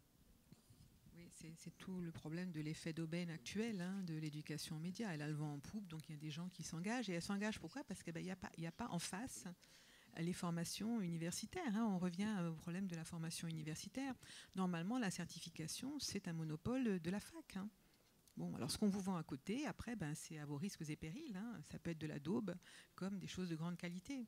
Alors, Étienne Millien, qui était dans la salle, là, a une solution pour les journalistes en disant il faut effectivement les rémunérer de manière à ce qu'ils puissent, eux, mettre quelqu'un qui serve un petit peu de vacataire pendant qu'ils sont devant les élèves, parce que les élèves, quand même, ils ont héroïsé les journalistes. Ils ne font pas confiance aux médias, mais les journalistes, c'est encore autre chose.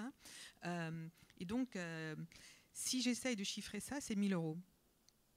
Vous voyez, quand on le fait avec Lie Detectors dont je vous parlais, qui travaille sur la Belgique, l'Allemagne, etc., c'est 1 000 € entre le déplacement, le défraiement, etc. Voilà, pour qu'un journaliste aille devant une classe 2 heures. Et ouais. Alors ça paye, du coup, et c'est normal. Mais quand en face on a le bénévolat, c'est-à-dire 0, on atteint les limites du bénévolat. Donc oui, on a la réserve citoyenne, on a des retraités, etc. Mais quand même, c'est juste pas normal, quoi. Donc effectivement, là, il faut qu'on arrive à ce que l'université certifie dans des coûts universitaires de service public, parce qu'on est quand même dans un service public, avant d'être un service privé. Voilà. Donc c'est effectivement l'enjeu de la massification. Je vous parle de 2 DU sur la France, 74 universités. Comment on va y arriver 13 millions d'élèves dans le scolaire.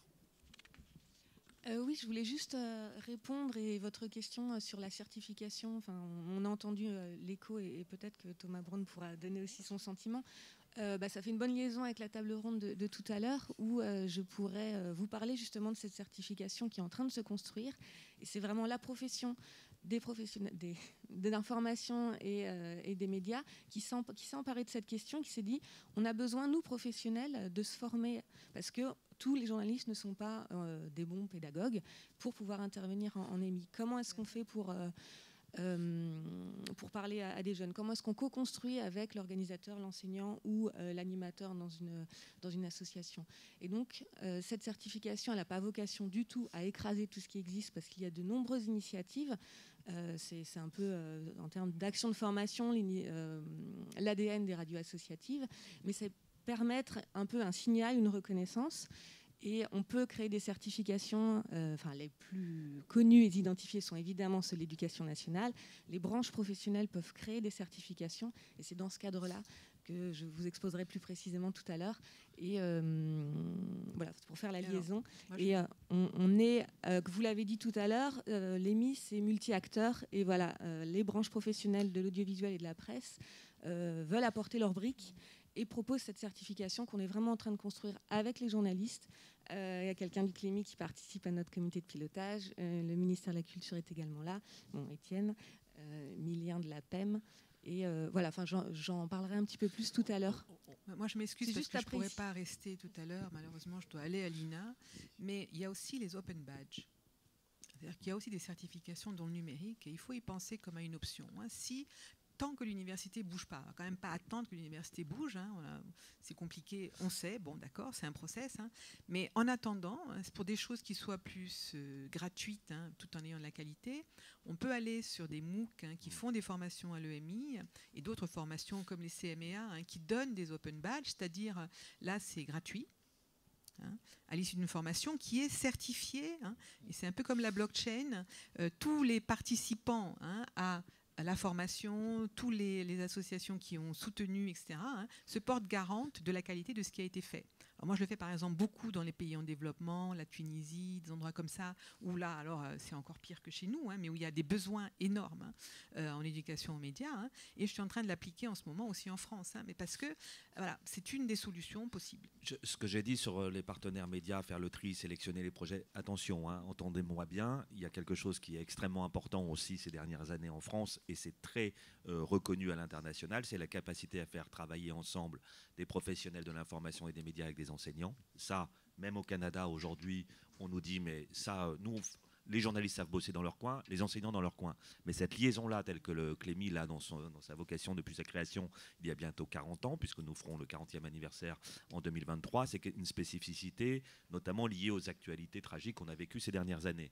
Et ça marche très bien. Et donc, il faut saluer aujourd'hui, effectivement, dans les médias, cette montée en compétences extrêmement forte dans le sujet de l'EMI. Si on fait de facto aujourd'hui avec l'AFP, mais si on fait beaucoup d'autres sujets avec les acteurs de l'audiovisuel public, avec les acteurs de l'audiovisuel aussi privé et des plateformes, c'est parce que ce sujet-là est devenu une partie centrale de la responsabilité sociale des entreprises médiatiques et numériques qui monte de plus en plus. À nous aussi de savoir être vigilants sur le contenu, les stratégies, les orientations, mais en tout cas on a rarement autant bossé avec des acteurs aussi de qualité qui nous accompagnent dans cette mission-là, et je ne voulais pas rester uniquement sur le volet critique. On va prendre une à deux dernières questions avant de libérer la salle et de juste conclure. Pour compléter, il y a aussi l'AFDAS aussi qui a monté aussi tout un cycle de réflexion à partir de septembre de l'année dernière et janvier autour de tout ce qui est formation professionnelle, notamment des professionnels des médias, et à capitaliser auprès justement des radios privées, des radios associatives et des radios publiques, quels étaient les besoins en formation professionnelle, et ça fait partie des choses qui en sont remontées aussi à cette occasion. Alors, une ou deux dernières questions. Bonjour, moi je suis journaliste également, et comme ma consoeur, j'ai été pigiste longtemps, j'ai fait de l'éducation aux médias longtemps, puis j'ai créé une association qui fait de l'éducation aux médias. Je vous confirme que l'éducation aux médias, ça rapporte pas. Enfin, voilà. Nous, on a conçu un média dans lequel l'un des piliers du modèle économique, c'est l'EMI. Et du coup, c'était plutôt une question pour... Enfin, j'ai deux questions en réalité. La première, c'est... effectivement, c'est un marché, en fait. Que vous le vouliez ou non, c'est un marché. C'est un marché, de fait. Nous, on est un acteur... assez petit, un peu ridicule, parce qu'on fait des petits projets, on fait des projets à 2 000, 3 000, 5 000 euros, voilà, c'est pas des gros projets. Et puis, on a été contacté par le département. Moi, j'ai fait une résidence de journalisme dans le 93 l'année dernière, et puis cette année, avec le dispositif Agora, on m'a sollicité pour venir faire du bénévolat. Voilà. Donc en fait, la concurrence déloyale, puisque c'est un marché, moi je le prends comme tel, tant que c'est pas un service public, c'est un marché. Au moment, il faut dire les choses. Eh bien, cette concurrence déloyale, elle est organisée par les institutions. Donc ça, c'est une question aussi. Est-ce que, à votre niveau, vous avez aussi des possibilités d'intercéder pour que ce genre de choses cesse de se produire, puisque moi, je l'ai dit à cette charmante dame du département, tout travail mérite salaire, et madame, moi, je ne travaille pas gratuitement. Voilà. Moi, je pense des projets, je les pilote, je les mets en œuvre et j'interviens devant des classes. Voilà. Donc ça, c'est la première question. Comment est-ce qu'à un moment donné, on peut essayer aussi de faire cesser ce genre de pratique, tout en soutenant aussi les partenariats que les universités ou les établissements scolaires peuvent avoir avec les radiocampus avec qui moi je travaille et dont j'apprécie énormément le travail. Ça, c'est une première chose. Et la deuxième chose, c'est dans les parcours dont vous parliez tout à l'heure sur les compétences. Je vais faire vite, éducation aux médias dans les parcours scolaires, dans les compétences scolaires. Comment est-ce que vous le voyez? Est-ce que ça vient remplacer des projets d'éducation aux médias qu'on peut déployer sur l'année? Est-ce que ça viendrait en complément? Est-ce que ça serait avec des journalistes formés à la pédagogie? Ou est-ce que ce serait des enseignants qui auraient été formés au contact de journalistes qui pourraient transmettre ces compétences? Voilà, je ne me suis pas sûre d'avoir bien compris. Et du coup, je voudrais, si vous avez 2 minutes, un petit éclaircissement là-dessus. Merci. Merci. Je me lance. Merci pour vos 2 questions qui sont extrêmement pertinentes. La première sur la question du marché. J'aimerais bien parler d'économie plutôt que de marché, même si le marché est intégré dans cette dimension. C'est-à-dire quel modèle économique je mets en place pour effectivement que les interventions que je peux mener ne soient pas à perte. Parce que personne, effectivement, ne peut supporter d'être à perte. Quel modèle économique mettre en place pour que ça devienne une rétribution? C'est-à-dire, là, c'est une autre question. Comment je crée finalement un nouveau métier? Et souvent, il y a quelque temps, je disais, on est en train, à l'aune des sociétés numériques, de créer de nouveaux métiers, de nouvelles ligues de l'enseignement qui se créent avec effectivement des besoins de la communauté éducative, du corps enseignant, de bénéficier de ces compétences et de cette expertise, et donc effectivement des nouveaux métiers. Concrètement, une présidente d'association d'éducation aux médias me disait: je suis journaliste, j'ai maintenant à peu près 200 journalistes avec moi qui interviennent dans les classes, j'ai l'impression qu'ils changent de métier. Et moi, j'ai l'impression de changer de métier. J'ai l'impression de ne plus être que journaliste. Effectivement, c'est un autre métier. Vous posez la question de la pédagogie, la question de la formation et des efforts qui sont faits dans ce sens-là, témoignent que nous sommes aujourd'hui sur l'invention de nouveaux métiers pour venir aux côtés finalement des enseignants, les épauler de façon très experte sur ces sujets de plus en plus complexes. Donc je pense qu'effectivement, ce que nous allons lancer pour poser cette réflexion qui se pose à tous les niveaux, c'est-à-dire un patron de médias, par exemple, me dit mais moi, je veux bien libérer du temps journaliste autant que nécessaire pour intervenir dans les médias. Et après l'attentat de Conflans-Sainte-Honorine, nous savons combien nous avons, Éducation nationale, sollicité cette expertise et combien des médias et des acteurs, des journalistes, des pigistes, des correspondants se sont mobilisés, des acteurs associatifs pour venir épauler les enseignants. Et effectivement, cette question, l'année dernière, a été particulièrement prégnante. Comment je paye? Qui paye?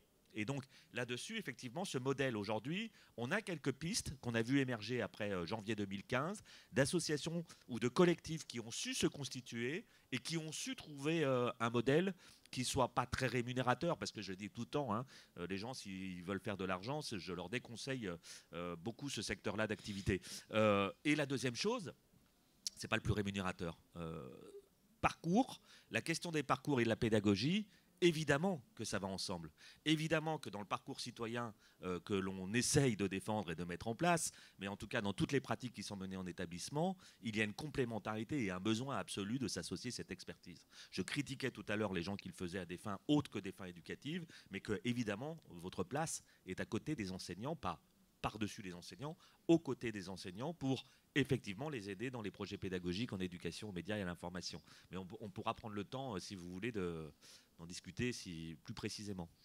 Un dernier mot pour Divina. Oui, je complète. Je répète ce que j'ai dit tout à l'heure. Il faut qu'on définisse les nouveaux métiers qui sont là. Il faut faire le référentiel des métiers. Alors, on les voit apparaître. Il y a des métiers de coordonnateur pédagogique, par exemple, parce qu'il faut avoir la capacité d'être multi-acteur. Ça ne s'improvise pas.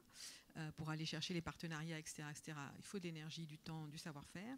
Il y a de la formation dedans, il y a des métiers de journalisme qui peuvent aller dans ce sens-là. Bon, il y a une très mauvaise reconnaissance du métier de prof-doc. Ils souffrent en ce moment énormément du fait de ne pas être reconnus comme enseignants parce qu'ils ne sont pas devant la classe, comme on dit. Bon, là, il y a un boulot à faire aussi de revalorisation de certains statuts et de certains métiers qui se sont remissionnés avec le numérique. Donc là, il y a vraiment un vrai besoin. Et puis, pour ce qui est du marché, bon, alors je vais mettre les pieds dans le plat. Il faut faire payer ceux qui sont en partie la cause du problème. Facebook, Twitter, etc. etc. Pour le moment, on les fait payer à 4% de maximum dans les pays où ils sont pour tout ce qu'ils récoltent. Moi, je suis pour qu'on les taxe plus et qu'une partie de cet argent, parce que c'est après que le problème se pose, une fois qu'il est collecté, qu'une partie de cet argent soit dédiée à ce type d'enseignement qui n'est pas encore, à ce type d'éducation, qui ne sont pas encore des enseignements et dont il faut quand même aussi adosser le statut, quoi. Voilà, donc il faut faire payer aussi ceux qui sont à la fois une partie du problème et une partie de la solution, en étant attentifs à blanchir cet argent. En étant attentifs à ce que cet argent ne soit pas ciblé par eux, comme ils le font en ce moment, dans des formations qu'ils choisissent, et qui jamais ne leur suggèrent, par exemple, de déconnecter. Vous voyez, éducation aux médias, premier réflexe, d'abord tu réfléchis, peut-être que tu te déconnectes. Eh bien, voilà. Donc là, au niveau de l'Union européenne, on est dans un test en ce moment. Google a donné beaucoup d'argent à Edmo, pour la formation et l'éducation aux médias et pour la recherche en fact-checking. Il faut arriver à ce que cet argent soit détaché de Google pour que des projets puissent être financés par l'Union européenne. Vous voyez le truc? Il faut faire la même chose en France. Or, on ne sait pas faire. Quand je vous parle du projet de Lie Detectors, c'est une fondation qui s'occupe du climat qui est en train de payer ces 1 000 € par déplacement.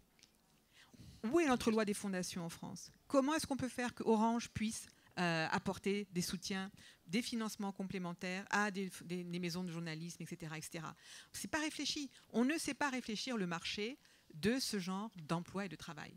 Voilà, là, il y a un grand chantier à ouvrir. Et c'est sur ce grand chantier qu'on va conclure cette conférence. Merci Divina, merci Tom, merci Serge. Merci à vous, merci à l'équipe d'organisation des Assises du journalisme. Passez une belle journée, on peut continuer la discussion à l'extérieur. Merci beaucoup.